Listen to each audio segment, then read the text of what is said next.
जय हिंद साथियों, स्वागत है फिर से आप सभी का हमारे आज के इस महत्वपूर्ण करंट अफेयर्स के क्लास में।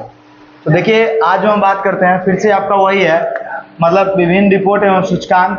तो पहला वीडियो आपने देखा और उसको समझा, और यहाँ से क्वेश्चन आते ही आते हैं, इसी वजह से हम आपको बताते हैं। तो अगर हम बात करते हैं तो कल जितना था वो 2024 का था, और इसमें भी 3-4 ऊपर से 2024 का है और बाकी 2023 का है।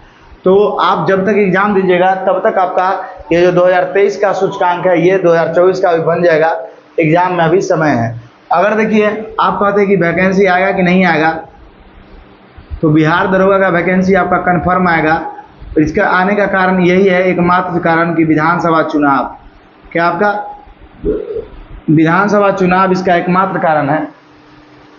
इसी वजह से ये वैकेंसी आएगा। हम फिर से वीडियो नहीं बनाना चाहते हैं वैकेंसी के ऊपर। आप कहिएगा खाली आप व्यूए बटोरने के चक्कर में रहते हैं, क्योंकि हम 1-2 वीडियो बना दिए इस पर, बहुत सारा 3-4 वीडियो बनाए हैं सिलेबस के ऊपर और सब के ऊपर। तो और आपका अगर सवाल होगा तो अच्छे से बोलिएगा, हम सेपरेट वीडियो आपको फिर से बना देंगे किसी चीज़ का। तो चलिए देर न करते हैं, हम बात करते हैं, और बहुत कम है, इसको हम जल्दी कर लेते हैं।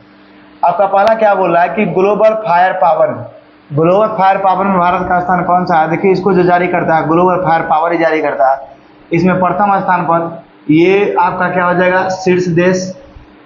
उसके बाद ये क्या हो जाएगा आपका जारीकर्ता। उसके बाद ये क्या हो जाएगा, भारत का रैंकिंग, भारत का स्थान। तो अगर हम बात करते हैं तो ग्लोबल फायर पावर में भारत का स्थान जो है वो है चौथा, और अमेरिका का क्या है आपका प्रथम स्थान। तो आप इसको कैसे याद रखिएगा, तो ग्लोबल फायर पावर, तो इसको आप याद रखिएगा कि ये मान के चलिए, ये बहुत इजी है, तो आपको डायरेक्ट याद ही रहेगा कि ग्लोबल फायर पावर में भारत का स्थान जो है वो है चौथा। नेक्स्ट अगर हम बात करते हैं कि हेनले पासपोर्ट सूचकांक, ये पूछा गया प्रश्न है पहले के एग्जाम में 1275 से पहले 2213 हुआ था शायद, उसमें हेनले पासपोर्ट सूचकांक यह जारी कौन करता है। तो देखिए, हेनले एंड पार्टनर्स जारी करता है। और इसकी हम बात करते हैं तो इसमें आपका प्रथम नंबर पर है फ्रांस, और 85 नंबर पर कौन है, भारत। जबकि इससे पहले आपका सिंगापुर था, और उससे पहले 2 बार आपका जापान इसमें रह चुका है। तो अगर हम बात करते हैं तो भारत का स्थान पासपोर्ट में कमा है 85, और फ्रांस है इसमें प्रथम नंबर पर, और हेनले एंड पार्टनर्स इसको जारी करता है। समझे। तो आप इसको कैसे याद रखिएगा, इसको याद रखना है हेनले, तो ये तो याद ही रहेगा, हेनले पासपोर्ट और हेनले एंड पार्टनर्स इसको जारी करता है। नेक्स्ट बात करते हैं, अगला आपका क्या है कि जलवायु परिवर्तन सूचकांक। तो इसका जो है ये कंपनी एक बहुत बड़ा जारी करता है, तो ये उतना इंपॉर्टेंट नहीं है कि आपको इसका जारी करता पूछे। तो इसकी अगर हम बात करते हैं तो प्रथम है डेनमार्क, और भारत का स्थान इसमें 7वां। तो आपको ये याद रखना है कि भारत का जलवायु परिवर्तन सूचकांक में कौन सा स्थान है, तो 7वां। ये डेनमार्क नहीं भी याद रखिएगा तो चलेगा, ये 7वां स्थान जरूर याद रखिएगा। भारत का जलवायु परिवर्तन में क्या स्थान है, तो 7वां। नेक्स्ट अगर हम बात करते हैं, अगला आपका कि विश्व पेंशन सूचकांक, क्या है आपका विश्व पेंशन सूचकांक, ये मर्सर सीएफ इंस्टीट्यूट के द्वारा जारी किया जाता है, और इसमें नीदरलैंड है शीर्ष स्थान पर, भारत का स्थान है 45। तो विश्व पेंशन सूचकांक की बात करते हैं तो देखिए, जिस तरह से आप पेंशन बोलिएगा उसी तरह से 45 बोलिएगा। 45 पेंशन, 45 पेंशन। तो पेंशन कितना लेना है, 45,000 लेना है, ऐसे याद रखिएगा। तो 45 पेंशन, 45,000 और पेंशन, समझ में आ गया आपको। और इसमें कौन है आपका, नीदरलैंड है प्रथम स्थान पर, और इसको मर्सर सीएफ इंस्टीट्यूट जारी करता है। तो आप देखो, पेंशन आपको कब मिलता है, मरने के बाद मिलता है। पेंशन कब मिलता है आपको, मरने के बाद। तो मरने मतलब मर्सर, मर गया तो मरने के बाद ही पेंशन मिलेगा। तो मर्सर सीएफ इंस्टीट्यूट इसको जारी करता है। तो याद रखिएगा कि पेंशन आपको जब किसी भी व्यक्ति को मिलता है मरने के बाद, तो सिंपली क्या हो जाएगा आपका, मर्सर। समझे, उसके परिवार को मिलता है, ऐसे जीवित रहता है तब भी उसको मिलता है, लेकिन यहाँ पे एग्जाम्पल आया ऐसे सेट कीजिएगा। नेक्स्ट बात करते हैं कि वैश्विक भूख सूचकांक में अगर बात करते हैं तो इसमें बेलारूस है आपका प्रथम स्थान पर, भारत का स्थान है 111। और इसके बाद अगर हम करते हैं तो इसको देखिए, बेल्थुग रहिल के, मतलब बेल्थुंग रहिल के जो जर्मन संस्था ये जारी करता है। तो ये आप देखो कैसे याद रखोगे, आप देखिए इसको सिंपल याद करने का तरीका है। यहाँ देखिए, एक फल होता है जिसे हम बेल कहते हैं, क्या कहते हैं, बेल। बेल, आप बेल का शरबत पिए होंगे। तो आप देखो कि आपको जब भूख कस के लगा है, क्या लगा है, भूख बहुत ही कस के लगा है, तो बेल का शरबत पी लीजिए। क्या कीजिए, बेल का शरबत पी लीजिए। तो बेल से क्या हो जाएगा आपका, बेलारूस। और यहाँ क्या हो जाएगा, आपको भूख ना लगा है तो क्या पीजिएगा, बेलारूस। मतलब आप क्या पीजिएगा, बेल का शरबत पीजिएगा, आपको भूख कस के लगा है तो। और इसको कौन करेगा, बेल्थू रहल के। तो यहाँ से क्या आ जाएगा, ब से बेल्थू रहल के, ब से बेलारूस, ऐसे याद कर सकते हैं। नेक्स्ट बात करते हैं वैश्विक नवाचार सूचकांक में इसको बौद्धिक संपदा संगठन जारी करता है और इसमें प्रथम स्थान पर आपका स्विट्जरलैंड और भारत का स्थान है क्या, 40। तो इसको याद रखिएगा कि वैश्विक नवाचार सूचकांक में जो है आपका बौद्धिक संपदा संगठन इसको जारी करता है। तो इसको नवाचार वाला को आप जारी करता थोड़ा याद रखिएगा, ये ज़्यादा इंपॉर्टेंट है, समझे। नेक्स्ट अगर हम बात करते हैं तो है आपका विश्व प्रतिभा सूचकांक। इसमें कौन है, तो इसको जारी करता है प्रबंधन मतलब विकास संस्थान, और इसकी अगर हम बात करते हैं तो इसमें स्विट्जरलैंड है प्रथम स्थान पर, 56 नंबर पर है आपका भारत।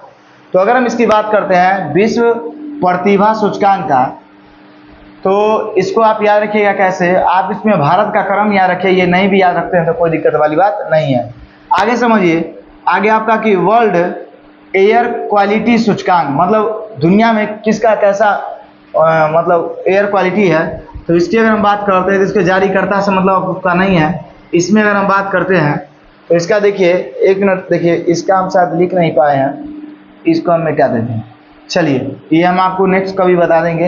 एक बात समझिए, सूचकांक पे हमारा एक और वीडियो आएगा जब दरोगा का वैकेंसी आएगा तब, क्योंकि उस समय तक और सूचकांक आपके जो 2023 है वो 2024 में चले जाएंगे, तो इसलिए वीडियो आएगा। और वो जो वीडियो बनाएंगे आपका, वो उसमें हम इसका भी ट्रिक देंगे याद करने का, ये कह नंबर पर भारत है नहीं है, इसका भी ट्रिक देंगे, आपको याद हो जाएगा। तो अभी हम आपको इस तरह से पढ़ा रहे हैं कि आपको सिर्फ याद हो, थोड़ा सा झलक आ जाए, आपके दिमाग में आ जाएगी क्या क्या पढ़ना है और याद रखना है। इसी वजह से हम आपको तैयारी करवा रहे हैं। जब दोबारा से करंट अफेयर चालू करेंगे तो वो जलवा रहेगा, समझे नहीं समझे। और अभी भी जलवा ऐसा नहीं है कि अभी आते हैं गीत गा के चल जाते हैं, समझे। तो आप बात को समझिए, इसलिए पढ़ा रहे हैं कि अभी आप याद करिए जिससे कि आपको और आसानी रहे। उस समय में कुछ शॉर्टकट भी पढ़ाएंगे, ऐसा थोड़े कि इतना अच्छा से पढ़ाएंगे, ऐसा भी रहेगा। नेक्स्ट अगर हम बात करते हैं तो आपका क्या, वैश्विक प्रतिस्पर्धा सूचकांक मतलब कंपटीशन में, तो इसको इंसीड बिजनेस स्कूल जारी करता है। कौन करता है, इंसीड बिजनेस स्कूल, और इसमें स्विट्जरलैंड ही प्रथम स्थान पर है। अगर हम भारत की बात करते हैं, भारत 103 नंबर पर है। तो वैश्विक प्रतिस्पर्धा सूचकांक में भारत का स्थान 103 है। इसको कौन जारी करता है, इंसीड बिजनेस स्कूल। तो देखो आप, स्कूल अगर बिजनेस की बात करते हैं, अगर आपका स्कूल का बिजनेस हो तो आप बहुत ज़्यादा क्या रहते हैं, मतलब जो बिजनेस है उसमें कितना ज़्यादा कंपटीशन है कि नहीं। और स्कूल का बिजनेस हो तो और ज़्यादा कंपटीशन बढ़ जाता है। तो अगर हम बात करते हैं कंपटीशन एंड प्रतिस्पर्धा का, तो बिजनेस का प्रतिस्पर्धा कितना है लोगों के बीच, तो इंसीड बिजनेस स्कूल जारी करता है। और कितने नंबर पर है आपका, 103। तो इस तरीक़ा से याद रखिएगा कि बिजनेस में कंपटीशन बहुत ज़्यादा है, तो यानी कि वैश्विक प्रतिस्पर्धा सूचकांक कौन जारी करता है, तो बिजनेस नाम का कोई कंपनी, यानी कि इंसीड बिजनेस स्कूल। और भारत का स्थान 103 है, स्विट्जरलैंड प्रथम स्थान पर है। नेक्स्ट बात करते हैं मानव स्वतंत्रता सूचकांक। तो इसकी हम बात करते हैं तो इसके जारीकर्ता को याद रखने का जरूरत नहीं है। इसमें स्विट्जरलैंड है प्रथम स्थान पर, भारत का स्थान है 109। समझ में आ गया आपको। नेक्स्ट बात करते हैं विश्व निवेश है आपका, विश्व निवेश रिपोर्ट सूचकांक।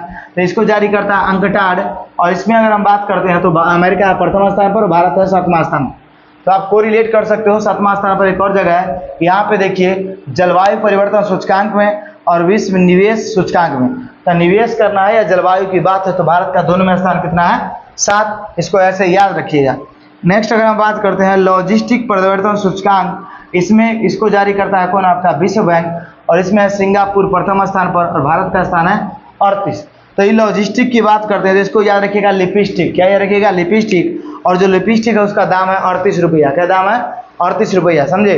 और उसके बाद देखिए, इसको अगर बात करते हैं तो लिपस्टिक के चक्कर में कितना बैंक खाली हो जाता है, होता है कि नहीं होता है। लिपस्टिक के चक्कर में तो विश्व बैंक इसको जारी करता है लॉजिस्टिक को। क्या हो गया, लिपस्टिक के चक्कर में पूरा बैंक खाली हो गया। तो याद रखिए कि लॉजिस्टिक परिवर्तन सूचकांक को जारी कौन करता है, विश्व बैंक। और लिपस्टिक का दाम कितना था, तो 38 रुपया। चलिए आगे हम बात करते हैं वैश्विक आतंकवाद सूचकांक। इसमें जो इसकी अगर हम बात करते हैं तो इसको मानवाधिकार समूह जारी करता है। और ये उत्तर कोरिया इसमें शीर्ष स्थान पर और 6ठा स्थान पर है भारत। अगर हम बात करते हैं आतंकवाद का, तो आप एक बात देखो, ये जो उत्तर कोरिया है आपका, ये ससुर आतंकवादी टाइप का देश है कि नहीं, पूरे आतंकवादी है। और अगर हम बात करते हैं मानवाधिकार का, तो देखो जो मानव के अधिकार को छीन लेता है वो कौन होता है, आतंकवादी है कि नहीं। जिसको मन होगा उसको मार देता है। तो मानवाधिकार आतंकवाद सूचकांक कौन जारी करता है, मानवाधिकार समूह। तो ये आप मोटा मोटा अच्छे तरीका से याद रखिएगा।